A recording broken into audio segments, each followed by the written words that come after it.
तो हेलो दोस्तों, आज की इस वीडियो में आप सभी को बहुत बहुत स्वागत है। सबसे पहले भारत के सभी देशवासियों को गणतंत्र दिवस के शुभ अवसर पर ढेर सारी बधाइयां, ढेर सारी शुभकामनाएं। दोस्तों को वीडियो को शुरुआत करने से पहले वीडियो के हम लोग कुछ रूपरेखा को समझ लेंगे, आने के उन बिंदुओं को देख लेंगे जिनके जरिए से हम इस वीडियो को आगे की ओर लेके जाएंगे।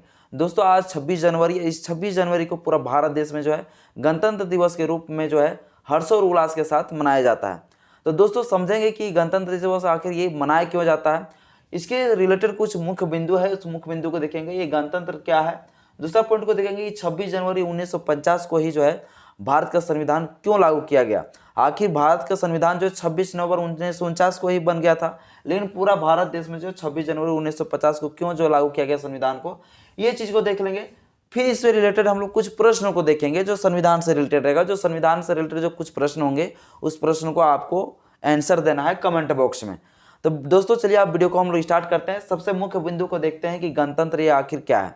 गणतंत्र दोस्तों कोई भी देश को चलाने के लिए जब एक प्रकार के शासन व्यवस्था अगर देश में लागू हो जाए जो वंशानुगत ना हो। वंशानुगत मतलब ये हो गया कि पीढ़ी दर पीढ़ी, ऐसा नहीं कि वहाँ पर एक निजी व्यवस्था चलेगा और उसका पीढ़ी से पीढ़ी वही लोग उस देश में शासन करेंगे। यानी गणतंत्र का मतलब हो गया एक ऐसी शासन व्यवस्था जहाँ पर सर्वसम्मति से वहाँ की शासन चलता हो, ठीक है, उसे हम लोग कहते हैं गणतंत्र। और भारत देश में जो संविधान जो लागू हो गया 26 जनवरी 1950 को, जिस दिन से जो हमारे भारत के ऊपर जो है शासन संविधान का चलने लगा। हमारे ऊपर अभी किसका शासन है तो बोलेंगे संविधान का शासन। उसी के आधार पर सुप्रीम कोर्ट काम करता है, उसी के आधार पर हाई कोर्ट काम करता है, उसी के आधार पर प्रधानमंत्री चुनाव होता है, उसी के आधार पर राष्ट्रपति का चुनाव होता है। यानी इस प्रकार से हम लोग कह सकते हैं कि यह एक प्रकार का वंशानुगत नहीं बल्कि एक प्रकार का चुनाव की प्रक्रिया है। इसी उस दिन से हमारा भारत देश जो है 26 जनवरी 1950 को जब लागू हो गया, तो उस दिन से हमारा भारत देश एक प्रकार का गणतंत्र हो गया। आने के वंशानुगत जो रीति रिवाज हैं वो रीति रिवाज वंशानुगत वाला खत्म हो गया और यहाँ पर अब सर्वसम्मति से शासन व्यवस्था चलेगा। हमारे ऊपर शासन किसका चलता है तो संविधान का चलता है। तो आई होप दोस्तों ये चीज़ समझ में आया होगा। अब हम लोग इससे रिलेटेड हम लोग कुछ और पॉइंट को देख लेते हैं। आखिर ये 26 जनवरी 1950 को ही भारत देश में संविधान को लागू क्यों किया गया। लेकिन भारत का जो संविधान है वो बनने का जो प्रक्रिया है, सबसे पहले हम भारत की संविधान को बनने की प्रक्रिया को हम लोग समझ लेंगे। इसके बाद हम फिर बताने वाले हैं कि 26 जनवरी 1950 को भारत का 1950 को जो है भारत का संविधान क्यों लागू किया गया। लेकिन ये संविधान को समझ सकते हैं कि 26 नवंबर को 1949 बन गया था, लेकिन 2 महीना के बाद जो है क्यों लागू किया गया, इस चीज़ के ऊपर हम लोग देख लेते हैं। सबसे पहले इससे रिलेटेड हम लोग कुछ इतिहास को देखते हैं। भारत देश का सबसे बड़ा अगर कोई पार्टी था भाई तो कौन था, कांग्रेस पार्टी। कांग्रेस पार्टी ने क्या किया, 1929 में एक अधिवेशन रखा। यानी कि कोई भी पार्टी का एक अधिवेशन होता है साल में, उसी प्रकार से 1929 में एक अधिवेशन था। उस अधिवेशन में जो है कुछ ऐसे बातें को बोले पंडित जवाहरलाल नेहरू कि लोग जो है पूरा तरह से एक हो गया, एक मंच में आ गया भारत के लोग, और स्वतंत्रता की मांग वहां से जो है बहुत ज्यादा तेजी से गतिविधियां और भी बढ़ गई। उस अधिवेशन का जो अध्यक्षता थे वो अध्यक्षता कौन कर रहे थे, पंडित जवाहरलाल नेहरू। पंडित जवाहरलाल नेहरू ने जो है उस स्टेज में डायरेक्ट बोला, अधिवेशन के स्टेज में डायरेक्ट बोला कि अगर सभी भारत के लोग अगर भारत को अंग्रेजों से आज़ाद देखना चाहता है, अगर आज़ादी चाहते हो अंग्रेजों से, तो सभी को सबसे पहले एक मंच में आना होगा। सबको एक साथ में मिल के अगर हम लोग लड़ते हैं तो हम लोग अंग्रेज को यहाँ से भगा जाने में हम लोग सफल हो जाएंगे। और उस दिन इस बातें को पूरा तरह से जनता को एक प्रकार से बोल के जो है मोटिवेट कर दिया। और मोटिवेट करने के बाद जो है सभी जनता लोग भी जागरूक हो गए, और जागरूक होने के बाद जो है सभी लोग तैयार हो गए कि देश की आज़ादी के लिए अगर लहू भी बहाना पड़े तो लहू भी बहा देंगे, लेकिन देश को आज़ादी हम दिला के रहेंगे। और ये चीज़ दिखाने के लिए सरकार को, ब्रिटिश गवर्नमेंट को यही चीज़ दिखाने के लिए बोला कि सरकार को कैसे दिखाएंगे भैया कि हम जो है तैयार हो चुके हैं आपसे लड़ने के लिए, हम भी कमज़ोर नहीं हैं, हम भी आपके बराबरी में हैं, हम भी आपसे लड़ सकते हैं।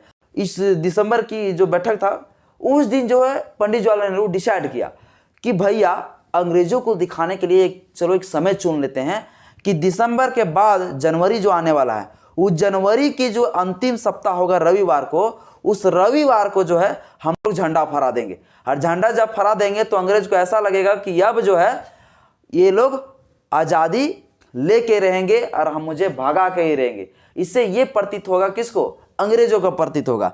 ये चीज दिखाने के लिए 26 जनवरी 1930 को जो है झंडा फहराया गया, जिसको हम लोग कह सकते हैं स्वाधीनता दिवस, और इंग्लिश में कहा जाता है मिनी इंडिपेंडेंस डे।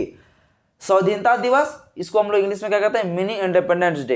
यानी उस दिन के बाद पूरा भारत देश आजाद नहीं हो गया, बल्कि उसको दिखाने के लिए ऐसा किया कि अब हम लोग भी स्वतंत्रता की मांग के लिए हम लोग रेडी हो गए हैं, और हम मुझे लहू भी बहाना पड़े तो हम लहू भी बहाएंगे, लेकिन देश को आजाद करा के रहेंगे। इसीलिए ये चीज दिखाने के लिए जो 26 जनवरी 1930 को जो है एक झंडा फहराया गया, तिरंगा झंडा फहराया गया, ताकि अंग्रेजों का पता चल सके कि हम लोग भी तैयार हो गए भैया देश को आजादी दिलाने के लिए।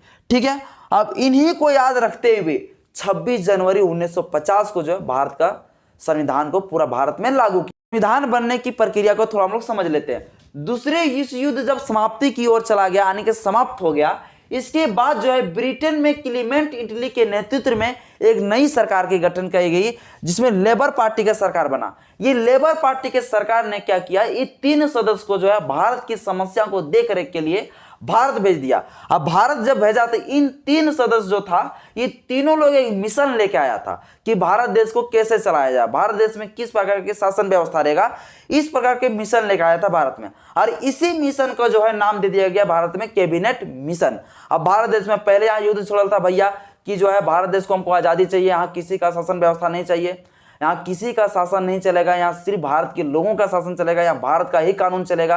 अब कैबिनेट मिशन ने क्या किया कि भैया कि ठीक है भारत को खुदे चला, भारत का खुदे शासन व्यवस्था लागू करो, जो करना है खुद करो, लेकिन कम से कम मुझे दिखा तो दो। अब कैबिनेट मिशन का जो 3 मुख्य सदस्य थे, जिसमें से मेन अध्यक्ष जो थे वो पेंथिक लॉरेंस थे।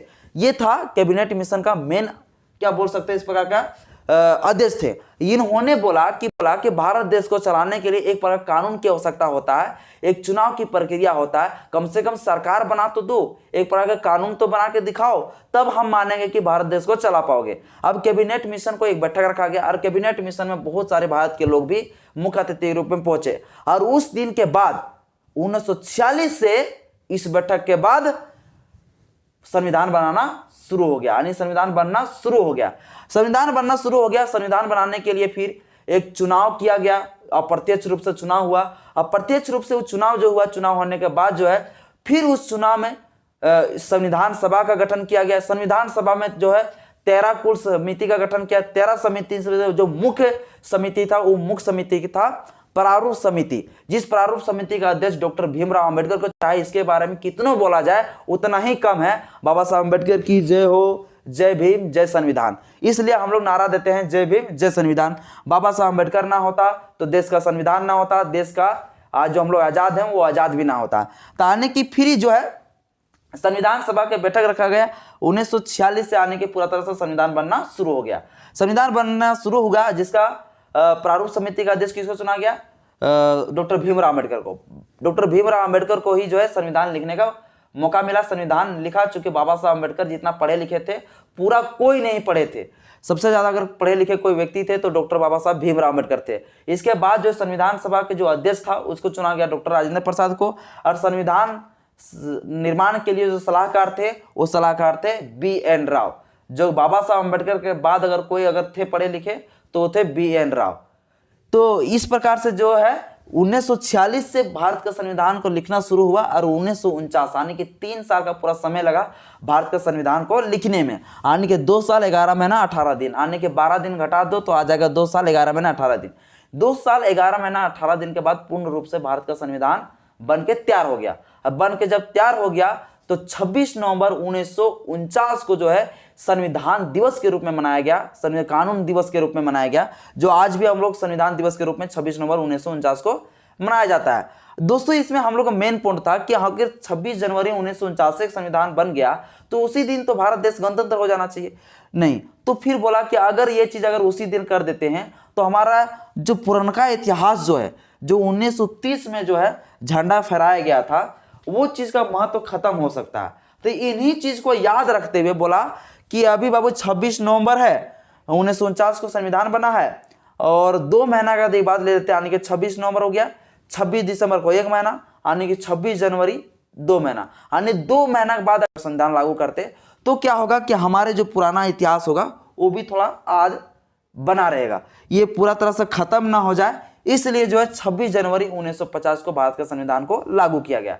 आई होप दोस्तों ये चीज आप लोग को समझ में आया होगा। संविधान सभा में जो सबसे पहला प्रथम बैठक हुई थी 1946 में, उस 1946 में जो है 386 सदस्य थे, जो कि 1947 में, चूंकि उसमें भारत जो है पाकिस्तान से विभाजन नहीं हुआ था, इसलिए 386 सदस्य थे। इसके बाद जब विभाजन हो गया पाकिस्तान, इसके बाद 299 सदस्य बच गया 1947 में, चूंकि विभाजन हो चुका था 15 अगस्त 1947 में भारत देश आजाद हो गया था। इसके साथ साथ 1950 में जब भारत का देश का संविधान लागू किया गया, तो उस समय जो साइन हस्ताक्षर संविधान में किया गया वो मात्र 284 सदस्य का जो हस्ताक्षर है संविधान में, आप देख सकते हैं, ठीक है। और इस क्योंकि बहुत सारे लोग 299 तक कुछ लोगों का जो है ध्यान, तो ये जो भारत का संविधान है वो कुल कितना है, 13 kg का। कितना है दोस्तों, 13 kg का। भारत का संविधान कितना kg का है, 13 kg। ओरिजिनल जो संविधान है 13 किलो का है।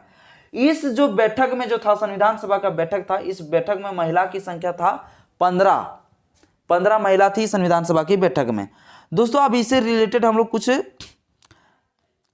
इस संविधान सभा में जो है 13 समिति भी बनाया गया था। इस संविधान समिति का मेन समिति था प्रारूप समिति, जिस प्रारूप समिति का अध्यक्ष बाबा साहब डॉक्टर भीमराव अंबेडकर को बनाया गया था। बाबा साहब अंबेडकर इतना पढ़े लिखे थे जो कि संविधान सभा में उसके अलावा सब नाखून के बराबर थे, यानी कुछ भी किसी के बराबर नहीं थे। उसके बराबरी में अगर कोई टिकता था तो संविधान का जो प्रारूप समिति का जो सलाहकार थे वो बी एन राव थे। इसके बाद कोई नहीं थे। इसीलिए बाबा साहब अंबेडकर को जो है भारत का संविधान को लिखने का मौका मिला, और भारत का संविधान को फाइनल रूप से भारत का संविधान बाबा साहब अंबेडकर लिख डाले। इससे रिलेटेड कुछ क्वेश्चन है, संविधान में कितना भाग है ये आप बताइएगा, संविधान में कितना अनुच्छेद है आप बताइएगा, संविधान में अनुसूची कितना है आप बताइएगा, संविधान के पितामह किसे कहता है आप बताइएगा, संविधान सभा में प्रथम बैठक कितने सदस्य थे, पहला बार जो बैठक हुआ था 1946 में, वो आप बताइएगा, संविधानता दिवस कब मनाया गया आप बताइएगा, संविधान सभा में महिला की संख्या कितनी थी आप बताइएगा, किस देश की संविधान सबसे बड़ा लंबा लिखित संविधान है वो भी आप बताइएगा। इन टोटल क्वेश्चन का आंसर आप लोग कृपया करके जो है मुझे कमेंट बॉक्स में दे दीजिएगा। तब तक के लिए दोस्तों इतना ही। फिर से जय भीम, जय संविधान, बाबा साहब अम्बेडकर अमर रहे, और गणतंत्र दिवस के शुभ अवसर पर फिर से आप सभी को ढेर सारी बधाइयाँ, शुभकामनाएं।